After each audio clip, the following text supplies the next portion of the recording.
Hello students, नमस्कार। इस video में हम लॉ ऑफ रेसिप्रोकल प्रोपोर्शंस के बारे में जानेंगे, जो कि लॉज ऑफ केमिकल कम्बिनेशन का चौथा लॉ है। इससे पहले हमने 3 लॉ और डिस्कस किए हुए हैं।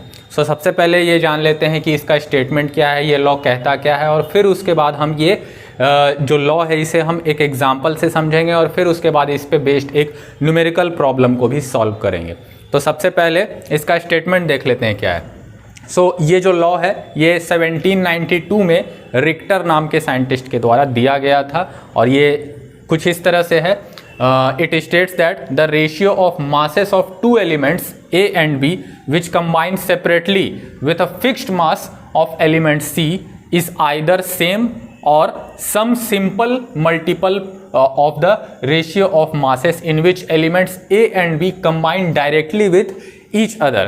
कहने का मतलब ये है कि अगर 2 एलिमेंट्स A और B हैं वो सेपरेटली किसी तीसरे एलिमेंट C के साथ कंबाइन होकर 2 अलग अलग कंपाउंड्स बनाते हैं। जैसे A जो है वो C के साथ एक कंपाउंड बनाता है और B जो है वो भी C के साथ एक दूसरा कंपाउंड बनाता है। तो उन दोनों में इनका जो रेशियो होगा बाय मास, इन दोनों का जो रेशियो इन दोनों कंपाउंड्स में होगा A/B का रेशियो बाय मास, वो सेम होगा या तो कोई मल्टीपल होगा अगर वो एक दूसरे के साथ खुद से कंबाइन होके जो अलग से एक कंपाउंड बनाते हैं। मतलब A और B मिल के एक साथ जो कंपाउंड बनाते हैं उसमें जो उनका बाई मास रेशियो है, और वो जब A C के साथ और B भी C के साथ जब मिल के बना रहा है तो उस केस में उनका A और B का जो रेशियो है ये दोनों या तो सेम होगा या तो एक दूसरे के मल्टीपल्स में होगा। तो आइए अब इसे जो है एक एग्जाम्पल से और अच्छे से समझ लेते हैं तो ज़्यादा ये क्लियर हो जाएगा। तो जैसे मान लेते हैं यहाँ पे 3 एलिमेंट्स हैं हमारे पास, हाइड्रोजन, ऑक्सीजन और सल्फर।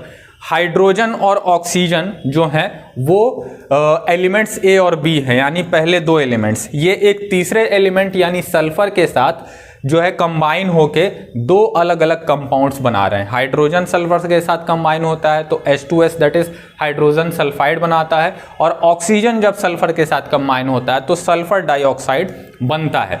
अब यहाँ पे जब हम जानते हैं कि हाइड्रोजन और ऑक्सीजन जब आपस में कंबाइन होते हैं, यानी A और B ये पहले दोनों एलिमेंट्स जब आपस में कंबाइन होते हैं तो H2O नाम का एक कंपाउंड बनता है। तो हमें ये प्रूफ करना है कि इन दोनों में जो रेशियो होगा हाइड्रोजन और ऑक्सीजन का, और इसमें जो रेशियो होगा हाइड्रोजन और ऑक्सीजन का बाई मास, वो या तो सेम होना चाहिए या तो एक दूसरे के सिंपल रेशियो में होना चाहिए, सिंपल मल्टीपल्स में होना चाहिए। तो यहाँ पे हम जानते हैं कि हाइड्रोजन जो होता है उसका एटॉमिक मास 1 होता है, ऑक्सीजन का मास 16 होता है 16, और सल्फर जो होता है इसका मास होता है 32 दैट इज 32। अब यहाँ पे अगर हम देखें तो बाई मास जो रेशियो है इसमें हाइड्रोजन सल्फाइड में हाइड्रोजन का जो मास होगा वो होगा 2 यूनिट्स, और इसमें सल्फर डाइऑक्साइड में जो ऑक्सीजन का मास होगा वो होगा 16 दुना 32 यानी 16 into 2 because there are 2 oxygen in this compound. So यहाँ पे 16 गुना 2 यानी 32 हो गया। अब यहाँ पे हाइड्रोजन और ऑक्सीजन का इन दोनों जो कंपाउंड्स है जो एक तीसरे एलिमेंट S के साथ बना रहे हैं उसमें जो इनका रेशियो है, ratio of hydrogen and oxygen when they combine separately with sulfur,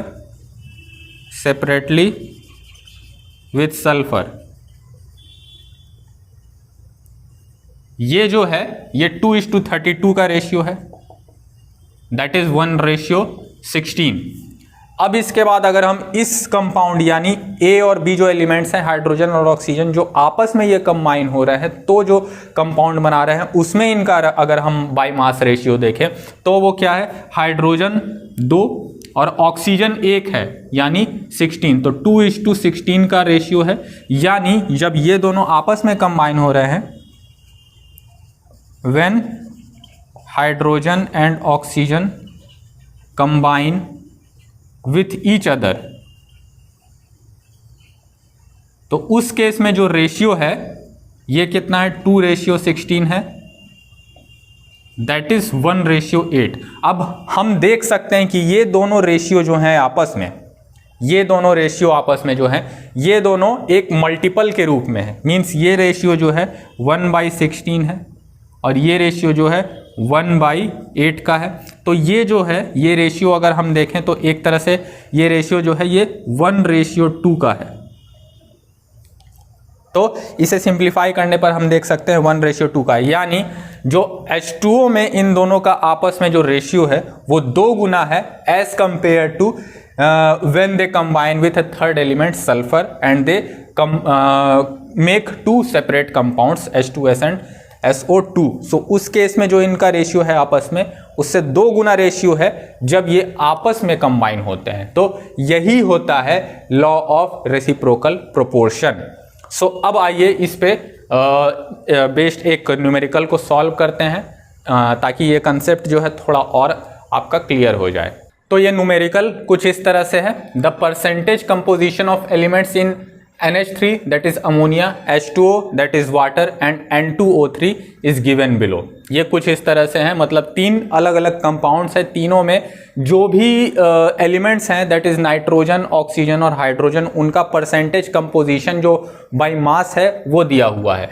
सो इसमें NH3 में N यानी नाइट्रोजन जो है वो 82.35% है और 17.65% हाइड्रोजन है बाय मास। उसी तरह से H2O में 88.90% ऑक्सीजन और 11.10% हाइड्रोजन है और N2O3 जो है उसमें ऑक्सीजन का परसेंटेज बाय मास जो है वो 63.15% है और नाइट्रोजन जो है उसका 36.85% है। सो हमें ये बताना है कि ये डेटा जो है ये in accordance with the law of reciprocal proportion है, मतलब ये जो पूरा का पूरा डेटा दिया हुआ है ये लॉ ऑफ रेसिप्रोकल प्रोपोर्शन को फॉलो करता है, ये हमें यहाँ पे प्रूफ करना है।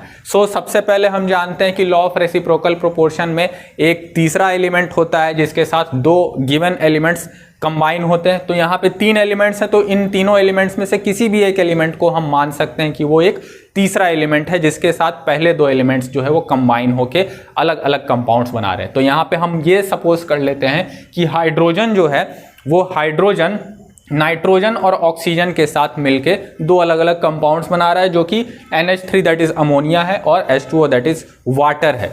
अब ये दोनों कंबाइन हो रहे हैं हाइड्रोजन यानी तीसरे एलिमेंट के साथ, तो उस केस में हम ये कैलकुलेट कर सकते हैं कि नाइट्रोजन और ऑक्सीजन का कितना परसेंट जो है वो 1 यूनिट हाइड्रोजन के साथ कंबाइन हो रहा है, ये हम कैलकुलेट कर सकते हैं। तो उससे हमें इन दोनों का जो रेशियो होगा इस दोनों कंपाउंड में वो पता चल जाएगा।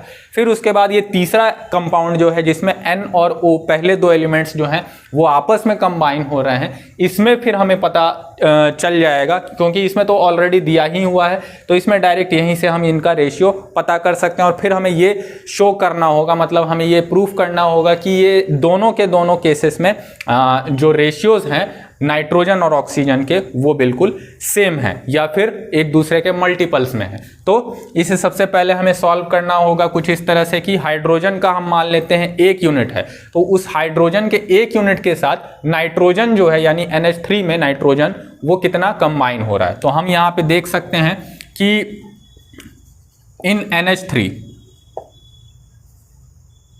Amount of nitrogen that combines with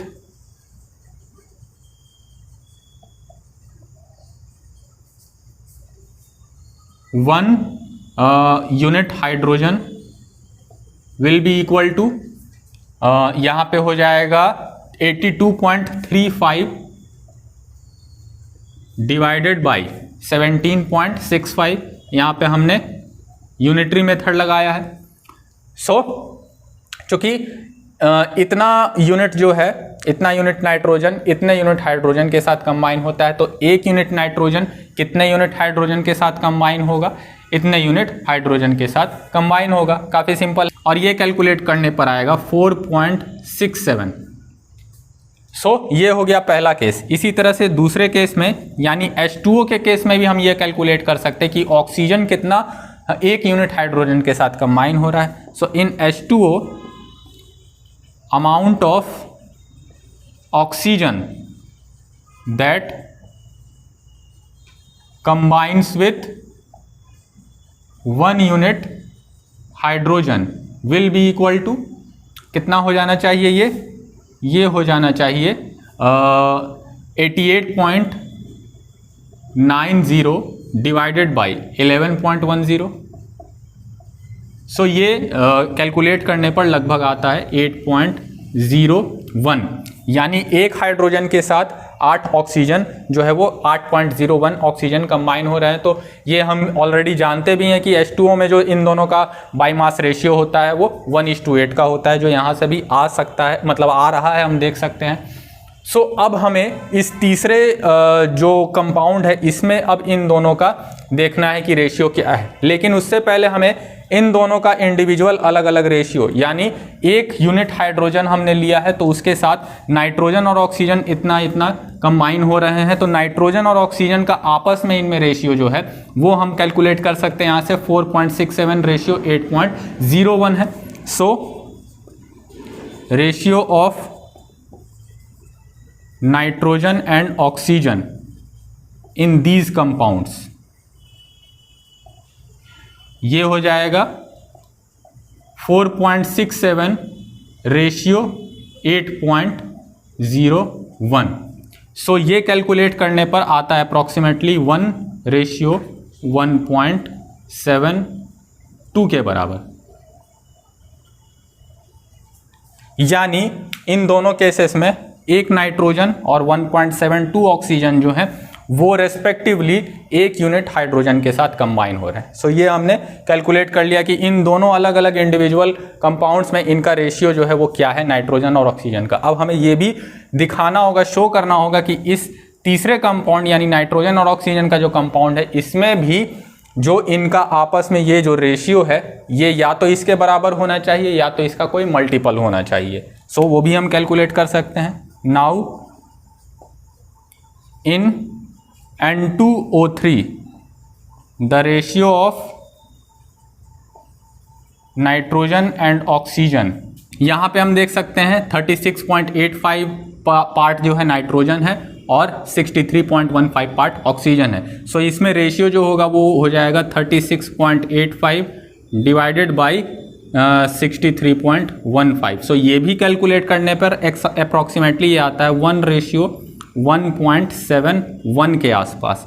यानी यहाँ से हमने ये प्रूव कर दिया कि इन दोनों में नाइट्रोजन और ये ऑक्सीजन का जो पार्ट जो है यानी जो रेशियो है आपस में जब वो हाइड्रोजन के साथ कंबाइन होते हैं तो उनका रेशियो इतना होता है, और आपस में जब ये कंबाइन होते हैं तो भी इनका रेशियो सेम होता है। तो ये जो है इस यहाँ से हमने प्रूफ कर दिया कि ये जो डेटा है ये जो लॉ ऑफ रेसिप्रोकल प्रोपोर्शन है इसे फॉलो करता है। सो उम्मीद है ये लॉ ऑफ रेसिप्रोकल प्रोपोर्शन का जो कंसेप्ट है ये पूरा आपका क्लियर हो गया होगा। यदि आपका अभी भी कोई डाउट हो तो आप नीचे कमेंट सेक्शन में मुझे ज़रूर बताएं। सो अगली वीडियो में मिलते हैं अगले टॉपिक के साथ जो कि है लॉ ऑफ गे-लुसैक या गे-लुसैक्स लॉ। सो तब तक के लिए नमस्कार, जय हिंद, जय भारत।